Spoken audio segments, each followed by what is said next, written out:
Kasih karunia dan damai sejahtera Allah Bapa kita dan anaknya Tuhan Yesus Kristus menyertai saudara. Amin. Shalom saudaraku yang terkasih, di dalam nama Tuhan Yesus Kristus senang bisa menyapa saudara di tempat saudara berada hari ini, dalam dimensi yang berbeda tetapi dalam dunia yang sama. Sebagai insan yang diciptakan untuk Tuhan, sebelum melakukan rangkaian aktivitas kita pada hari ini, marilah kita mengawalinya dengan mendengarkan firman Tuhan. Shalom, selamat pagi. Renungan kita di pagi hari ini tertulis di Ayub 5 ayat 8. Tetapi aku tentu akan mencari Allah, dan kepada Allah aku akan mengandungkan perkaraku. Terima kasih. Saudaraku yang terkasih di dalam nama Tuhan Yesus Kristus, jika kita membaca Alkitab, maka kita perlu berhati-hati untuk mengutip salah satu teks atau notes yang kita ingin berikan kepada orang lain. Secara khusus ketika kita membaca kitab Ayub. Karena ternyata kebanyakan kita juga ketika melihat sesuatu yang indah kita langsung mengutipnya tanpa mengetahui konteks yang sedang dibicarakan. Sebenarnya apa yang kita sedang bahas hari ini adalah percakapan antara Ayub dengan sahabat-sahabatnya, yang mana Elifas yang memberikan pandangannya untuk menegur Ayub.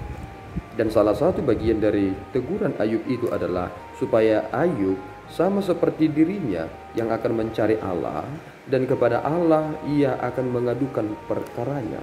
Tentu ketika kita memikirkan hal ini adalah hal yang baik. Tetapi ketika kita memahami bahwa sebenarnya apa yang dikatakan oleh Elifas, ia salah dalam memandang tentang apa yang sedang Tuhan kerjakan. Dan perhatikan baik-baik, ia sendiri berkata bahwa siapakah yang binasa dengan tidak bersalah, dan di manakah orang yang jujur dipunahkan? Itu tertulis di dalam kitab Ayub pasal 4 ayat yang ke-7. Ternyata pertanyaan dari Elifas sendiri dijawab di dalam kematian Yesus Kristus. Karena ternyata Yesus itu mati bukan karena ia bersalah. Ia mati bukan karena ia tidak jujur, tetapi ia menjadi korban bagi kita orang-orang yang tidak jujur ini. Sehingga jangan pernah berkata orang yang saleh itu, orang yang baik itu tidak akan mengalami penderitaan dalam hidupnya. Sebenarnya kisah dari Ayub ini adalah bagian di mana pasal pertama memberikan jawaban kepada seluruh pasal di dalam kitab Ayub, bahwasanya ketika Ayub mempertanyakan kepada Allah, kita menerima bahwasanya Tuhan tidak menjawab seperti apa yang ditanyakan oleh Ayub sendiri, tetapi Allah sedang berkata kepada Ayub bahwa tidak ada rencana Allah yang gagal. Jika Allah merencanakan sesuatu kepada saudara dan itu adalah rancangan damai sejahtera, apakah saudara akan mengutuki Tuhan jika saudara menderita? Bukankah kita melihat Yesus Kristus yang sangat menderita? Apakah rencana Allah gagal ketika Yesus Kristus menderita dan mati? Itu rancangan Allah yang sesungguhnya. Sehingga kita tidak boleh mempergunakan pemikiran kita yang terbatas ini untuk melihat bagaimana Allah merencanakan yang terbaik bagi kita. Jika yang terbaik bagi Allah adalah jika saudara menderita, itu adalah nilai yang tertinggi. Mengapa demikian? Karena kebanyakan orang ketika ia sakit, menderita akan meninggalkan Allah.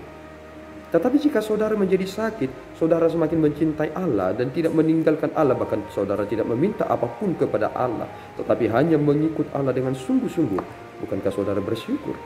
Karena banyak orang memang sehat, tetapi tidak mencintai Allah ketika mereka sehat.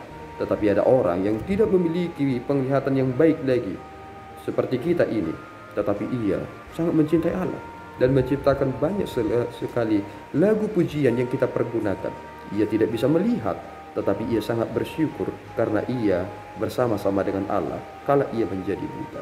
Saudaraku yang terkasih, kita harus setuju dengan apa yang dikatakan oleh Elifas ketika ia berkata kepada Ayub, bahwa kita harus mencari Allah dan kita mengadukan perkara kita kepada Allah.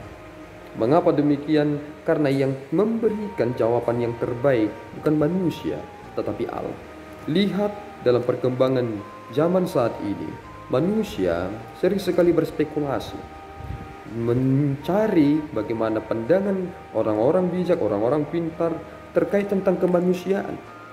Mereka tidak memandang apakah mereka ateiskah, apakah mereka adalah orang Kristen dan lain sebagainya.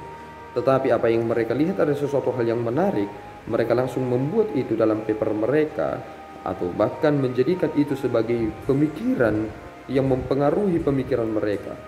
Tetapi ketika kita melihat apakah pemikiran manusia itu adalah sesuatu hal yang bersifat absolut, ternyata tidak. Jawaban dari segala sesuatu, jawaban yang terbaik, hanya bersumber dari Allah. Dan bagaimana kita tahu bahwa Allah menjawab segala persoalan kita?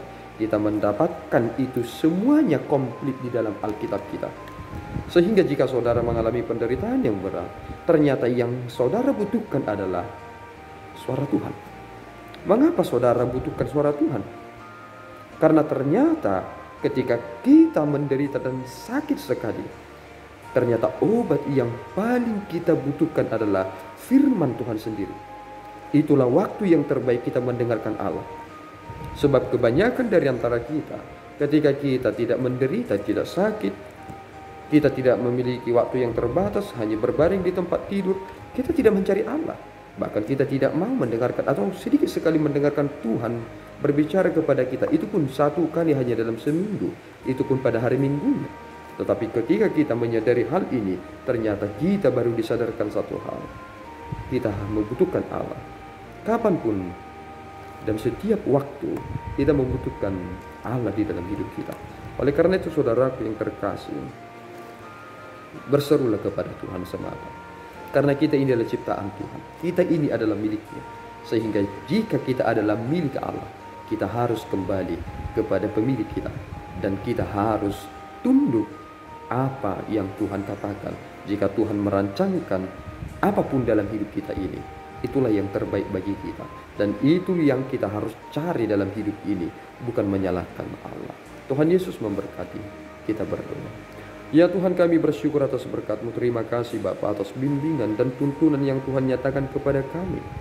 Engkau adalah Allah yang sesungguhnya, Allah yang hidup, Allah yang maha baik, yang memiliki rencana yang tidak pernah gagal. Tolong kami ya Tuhan supaya kami hidup setia, taat akan perintah Tuhan, sehingga nama-Mu semakin dipermuliakan kala kami sedang mengalami penderitaan, atau kami ketika mengalami sukacita yang besar.